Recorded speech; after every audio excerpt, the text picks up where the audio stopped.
Emergency response team, what's the situation? We need an ambulance now.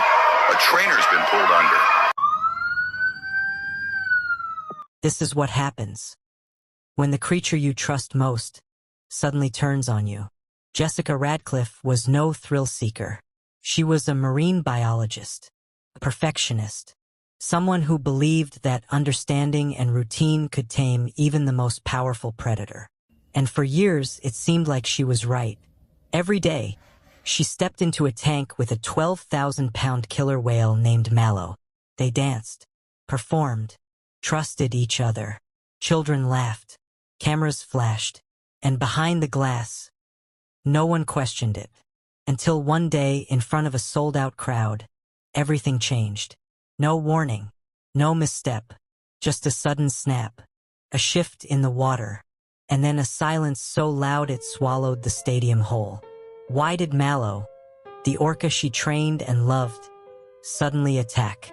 Was it instinct, revenge, or something even darker no one dared to say out loud? This is the horrifying final story of Jessica Radcliffe, and it will change how you see animal entertainment forever. She trusted him. More than that, she loved him. Not just as a performer, not as a wild animal, but as a partner, as family. He was the centerpiece of the park, the headliner, the main event, the orca that brought in thousands of guests each week. He performed flawlessly for years, until one day, in front of a full crowd of families, children, and cameras, that trust was shattered. In seconds, what should have been a joyful performance turned into a nightmare. Screams replaced cheers, water turned red, and a young woman full of life was gone. This is the story of Jessica Radcliffe. It isn't just about her death. It's about the warnings we ignored, the choices we made, and the truth we tried to hide. Jessica Radcliffe was raised just outside of Santa Cruz, California, with the Pacific Ocean practically in her backyard. Her father, a respected marine biologist, took her on boat trips, taught her how to read the tides, and showed her pods of dolphins dancing in the surf. From the time she could walk, she was mesmerized by the sea. As a child, she attended a marine park show and watched an orca leap from the water. That moment changed her life. She knew then she didn't want to just watch these animals. She wanted to be with them, train them, understand them. She enrolled in a marine biology program in college and got an internship at Ocean Haven Marine Park, a rising SeaWorld-style attraction just south of Monterey. She started by cutting fish, scrubbing tanks, and observing feeding schedules. But it was clear she had something special. The animals responded to her, especially one. Mallow was Ocean Haven's star orca, 22 feet long, 12,000 pounds, black and white, with a massive dorsal fin that towered like a sail. He had been captured young and trained for years. He knew how to wave, splash, spin, and breach on cue. But he was also temperamental. Other trainers said he was unpredictable, that some days he would flat out ignore commands, or slap his tail against the tank when agitated. But with Jessica, he was different. She was young, only 21, but she understood him. She knew his body language, his mood changes, and even his feeding preferences. While others struggled to handle him, Jessica seemed to calm him. Within a year, she was promoted to lead orca trainer. She called Mallow her big boy. She believed in their bond. She believed that love and routine had tamed him. But orcas are not pets. They are predators. And that bond, as deep as it was still human-made. Over time, cracks began to show. Mallow became more aggressive during feeding sessions. He once lunged at another trainer, forcing them to leap back. He ignored whistle cues and slammed into the tank walls, hard enough to echo through the stadium. One junior trainer filed an internal incident report. Another requested that Mallow be pulled from the live water work. But management dismissed the concerns. It was the busy season. Mallow was the park's biggest draw. And Jessica? She wasn't blind to it. She noted some of his odd behavior in her log. But she believed he would never hurt her.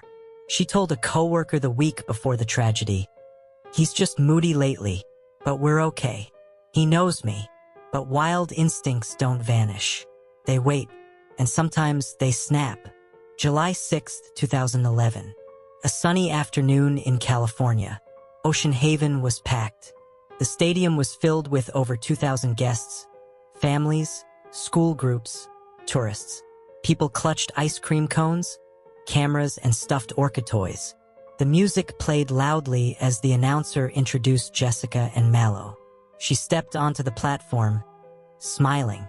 The crowd roared. Mallow surfaced beside her. The show went smoothly at first. Mallow did every trick on cue. He leaped, he splashed, he spun. And then came the finale, the synchronized swim. Jessica dove into the water, waving at the audience as Mallow circled her. It was a crowd favorite, a routine they'd done dozens of times. But not today. Mallow stopped circling. In a flash, he lunged. His jaws clamped down on Jessica's torso. She didn't even scream. He yanked her under the surface with terrifying force. Gasps erupted from the stands. Parents pulled their children back. Screams echoed. Mallow thrashed violently, dragging her deeper. The water turned murky with blood. Trainers rushed to intervene. They tossed fish, ropes, and buoys. One grabbed a pole and shouted commands. Nothing worked. Jessica was underwater for over a minute. When he finally released her, she floated motionless. Divers pulled her out. Her wetsuit was torn. She had massive internal injuries, crushed ribs, and had drowned. She was pronounced dead on the pool deck. The park was evacuated in minutes. Children were crying. People screamed. Others stood frozen, horrified. Ocean Haven released a bland statement. A tragic accident. But those inside the park knew better. There had been warnings, and they had been ignored. Jessica's family was devastated. Her parents held a private memorial along the coast where she once played as a child. Her ashes were scattered into the Pacific. Her death sparked a national outcry. News crews camped outside the park. Animal rights groups protested. Former trainers came forward, sharing stories of abuse, mistreatment, and silence concerns. Ocean Haven shut down within 6 months. The lawsuits didn't stop. Mallow was relocated to a semi-wild marine sanctuary in the Pacific Northwest. He lived the rest of his life without trainers, shows, or screaming crowds. But the damage had been done. Jessica believed love could bridge the gap between human and beast. That trust was enough. But it wasn't. Because the truth is, wild animals are not actors. They are not entertainers. They are not ours. Jessica Radcliffe was talented, brave, and passionate. She gave her heart to the ocean. But the ocean doesn't return guarantees. What happened to her wasn't just a freak accident. It was the result of ignoring instincts, silencing warnings, and assuming nature can be controlled. This isn't just a story of a trainer and an orca. It's a warning. When we cage the wild for entertainment, eventually the wild reminds us who it really is. Rest in peace, Jessica. Your story will never be forgotten.